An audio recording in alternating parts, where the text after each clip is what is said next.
نہیں ایزا حبیب، میں آنکھوں کا اندھا ہوں، عقل کا نہیں۔ مجھے سہارا دے کر جس طرح تم نے واہ واہ سمیٹی ہے، اس پر واقعی واہ واہ کرنے کو جی چاہتا ہے۔ لیکن تم میری نظروں میں بہت چھوٹی ہو گئی ہو ایزا، ان لڑکیوں سے زیادہ گری ہوئی ہو جن سے میں فلرٹ کرتا تھا اور جو حد سے زیادہ آزادی سے لڑکوں سے میل ملاپ رکھتی ہیں۔ میں اس قدر اشتعال میں تھا کہ جو منہ میں آیا کہہ گیا، مگر اس نے چند لمحے ہی میری بات سنی، پھر اس کی برداشت جواب دے گئی تو وہ چلا اٹھی، بکواس مت کرو ولید، گرے ہوئے تو تم ہو جو میرے متعلق ایسی گھٹیا اور نیچ باتیں کر رہے ہو۔ حقیقت ہمیشہ تلخ ہوتی ہے، میں سلگ اٹھا۔ ظاہر اسی کے سامنے ہوا جاتا ہے جو خود فیئر گیم کھیلنے کا عادی ہو۔ وہ خود پر قابو پا کر اب بڑے اطمینان سے بولی تو میں نے آگے بڑھ کر وحشیانہ انداز میں اس کو شانوں سے جکڑ لیا اور اس کی آنکھوں میں آنکھیں ڈال کر گراہٹ امیز لہجے میں بولا، دھوکہ تم نے دیا ہے مجھے، میں نے تم سے محبت کی تھی ایزا۔ اس نے مجھ سے نظریں نہیں چرائیں بلکہ چند لمحے یوں ہی میری آنکھوں میں دیکھتی رہی۔ اس کا تنفس تیز ہو رہا تھا۔ پھر اگلا لمحہ میرے لیے بہت حیران کن تھا۔ مجھے دوسروں کو تڑپانے میں کمال رکھتی تھی، اپنے ہاتھوں میں منہ چھپا کر رو دی۔ میں لب بھینچ کر رہ گیا۔ پھر میں نے دانت کچکچا کر کہا، یہ ڈرامے بازیاں مت کرو میرے سامنے۔ میں نے اس کا وہ روپ دیکھا تھا کہ اب اس ڈرامے کا اثر مجھ پر نہیں ہو رہا تھا۔ ڈرامے باز تو تم ہو ولی، وہ اچانک چیخ کر بولی اور میرے ہاتھوں کو جھٹک کر پیچھے ہٹی۔ اس کی ڈٹائی پر مجھے غصہ آ گیا۔ تم اتنی گھٹیا ہو یہ میں سوچ بھی نہیں سکتا تھا۔ تم نے میرے اعتبار کو ٹھیس پہنچائی ہے۔ میں بھی اسی لہجے میں بولا، اپنا الزام مجھ پر مت لگاؤ، میں نے تمہیں چاہا تھا ولید۔ وہ آستینوں سے آنسو پونچھتے ہوئے پر احتجاج لہجے میں بولی، مگر میں اس کے چکر میں آنے والا نہیں تھا۔ تم نے جو کچھ میرے ساتھ کیا ہے اس کے بعد مجھے یہ سوچ کر ہی شرم آتی ہے کہ میں نے تم سے محبت کی تھی۔ میں زہر خود لہجے میں بولا تو وہ چلا اٹھی، اور تم نے کتنی گری ہوئی حرکت کی ہے میرے ساتھ۔ میں اول روز ہی جان گئی تھی کہ تم بالکل ٹھیک ہو۔ جس طرح کی ایکٹنگ تم نے اس 1.5 ماہ میں کی ہے وہ میرے لیے نئی بات نہیں۔ تم اسکول اور کالج کے زمانے میں بھی ایسی فضول ایکٹنگ کرتے تھے کہ سب کو پتہ چل جاتا تھا کہ یہ ایکٹنگ ہے، اور پھر اندھوں کو نہ تو میں نے کبھی ایکشن فلم سے محظوظ ہوتے دیکھا ہے اور نہ ہی تمہاری طرح وہ ملکہ موسیقی کے حسن و خوبصورتی میں کھوئے ہوتے ہیں۔ اس کی جارحانہ گفتگو نے میرے اعتماد اور سب سے بڑھ کر ذہنی خلفشار اور طیش کو اڑنچو کر دیا۔ میں بھول گیا تھا کہ میری پھپھو کی یہ بیٹی اکلوتی ہونے کے ساتھ ساتھ ذہین بھی ہے۔ خوبصورت بیویوں کے شوہر عموماً بیوقوف ہوتے ہیں، میرے دماغ میں کہیں پڑھا ہوا جملہ لہرایا تو میں سر جھٹک کر خود کو ذرا سنبھالنے لگا۔ وہ تیزی سے وارڈروب کی طرف بڑھی، اور اب میں مزید برداشت نہیں کر سکتی۔ اس نے دانت پیس کر کہتے ہوئے ہینگرز پر لٹکے ہوئے کپڑے بیڈ پر پھینکنے شروع کر دیے۔ میں جیسے جھرجھری لے کر بیدار ہوا۔ فوراً آگے بڑھ کر میں نے وارڈروب بند کر دی تو وہ گرائی، پیچھے ہٹو۔ میں اس کے اشتعال کو نظر انداز کرتے ہوئے بڑی ملامت سے بولا، تم یہاں سے کہیں نہیں جاؤ گی۔ میرا لہجہ ایک دم محبتوں سے بوجھل ہو گیا تھا۔ اس نے شعلہ بار نظروں سے میری طرف دیکھا اور تنزیہ اور استہزائیہ لہجے میں بولی، میں نہیں جا رہی، یہ تمہارے کپڑے ہیں، جانا تم کو ہے۔ اس کے الفاظ پر میں نے سٹ پٹا کر دیکھا تو بستر پر واقعی میری شرٹس اور سوٹ بکھرے ہوئے تھے۔ میں کھجل سا ہو کر سر کو جانے لگا۔ وہ بہت ناراض تھی، مجھے اپنے کہے ہوئے الفاظ پر ندامت ہو رہی تھی، مگر میں جانتا تھا کہ فقط ندامت سے بات نہیں بننے والی۔ میں نے اسے دھکیل کر اس کی پشت وارڈروب کے دروازے سے لگا دی اور اس کے دائیں بائیں ہاتھ جما کر اسے گھورنے لگا۔ اس میں سب تمہارا قصور ہے، اگر تم بات کلیئر کر دیتی تو یہ سب نوبت نہ آتی۔ میں نے سارا الزام اس پر ڈال کر خود کو بچا لیا، مگر وہ میری طرف متوجہ ہی نہیں تھی۔ دیکھو وہ سب بکواس میں اس ذہنی ڈسٹربنس کی وجہ سے کر رہا تھا، ورنہ تم سے کبھی میں ایسی بات نہیں کر سکتا۔ آئی نو تم اسی وجہ سے ناراض ہو، لیکن یہ سب تمہارا قصور ہے۔ میں نے اس کی آنکھوں میں جھانکنے کی کوشش کی تو حیران رہ گیا۔ اس کی آنکھوں میں نمی تیر رہی تھی۔ میں بے قرار ہونے لگا۔ ایزا رو مت۔ میں نے اسے باہوں میں لیا تو وہ رو دی۔ جی چاہتا ہے ساری عمر تم سے بات نہ کروں۔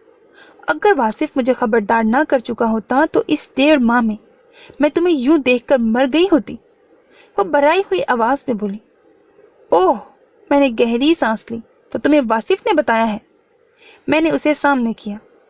پہلے میں نے تمہیں 2-3 دفعہ مووی دیکھتے ہوئے دیکھا اور اس کے بعد میں نے واصف کی کھنچائی کی. اس نے سوچا شاید تمہارا پول کھل گیا ہے، اسی لیے خود ہی اس نے ساری بات کلیئر کر دی. وہ سو سو کرتی میرے دل میں اترتی جا رہی تھی. وہ دھیرے دھیرے بولنے لگی. اور تب میں نے سوچا کہ تم واقعی مجھے چاہتے ہو، اور شاید مجھے کوئی اور ادھورا انسان تو مل جاتا، مگر پتہ نہیں وہ مجھ سے محبت کرتا یا میری محبت کو احسان اور ہمدردی سمجھ کر بس سمجھوتے میں زندگی گزار دیتا. اور وہ تمہارا جو نظریہ تھا اس کا کیا ہوا؟ میں نے اس کے بالوں کی آوارہ لٹ کو اس کے کان کے پیچھے اڑستے ہوئے شرارت سے پوچھا. بس تمہاری فرینڈز ختم ہوئی تو میرا نظریہ بھی. وہ لب دانتوں تلے دبا کر رہ گئی. میرا دل خوشی سے معمور ہو گیا. اوف، تم پہلے سے مجھے چاہتی تھی. اور پاگل لڑکی، اگر میں سچ مچ اندھا ہو جاتا تو؟ میں تو پاگل ہی ہوا تھا اس کی دھوکہ دہی پر. میں کیوں اقرار کرتی؟ وہ تمہاری پریاں جو تھیں. وہ مسکرائی تو میں مخمور ہونے لگا. تم جانتی تھی کہ میں دیکھ سکتا ہوں. تم ہمیشہ سے کریکٹر وائز مشکوک رہے ہو اور مجھے دیکھ کر تمہاری آنکھیں چمک جاتی تھیں. مجھے ڈریس اپ دیکھ کر تمہاری آنکھوں میں ستائش اتر آتی تھی. یہ تو بے وقوف بھی. وہ اپنا جملہ ادھورا چھوڑ کر ہنسی تو میں نے مسکراہٹ دباتے ہوئے جھک کر اس کی آنکھوں میں جھانکا. تو میری آنکھیں تمہیں دیکھ کر چمکتی ہیں. میرے انداز پر وہ سٹپٹا کر مجھے دیکھنے لگی. پھر میری شرارت سمجھ کر اس نے اپنا سر میرے بازو پر ٹکا دیا. میرے دل میں اطمینان کی لہریں دوڑ گئیں. میں نے نرمی سے اس کے بالوں کو سہلایا اور بہت سنجیدگی سے بولا، میں تم سے ایکسکیوز نہیں کروں گا ایزا، کیونکہ میں نے غصے میں ہی صحیح مگر جو الفاظ استعمال کیے ہیں وہ یوں زبانی کلامی معافی کے قابل ہی نہیں. اس کے لیے تو مجھے عملی تم سے، اور پھر میرے جملے کے ختم ہونے سے پہلے ہی وہ میری بات سمجھ کر جس طرح بدک کر مجھ سے دور ہٹی، اس پر میں بے اختیار ہنستا چلا گیا. ختم شد. سو میرے عزیز listeners, that was the end of novel تیرے عشق کا سزاوار ہو. Hope that you like it. اپنا بہت خیال رکھیے گا نیک تمناؤں کے ساتھ. اللہ حافظ.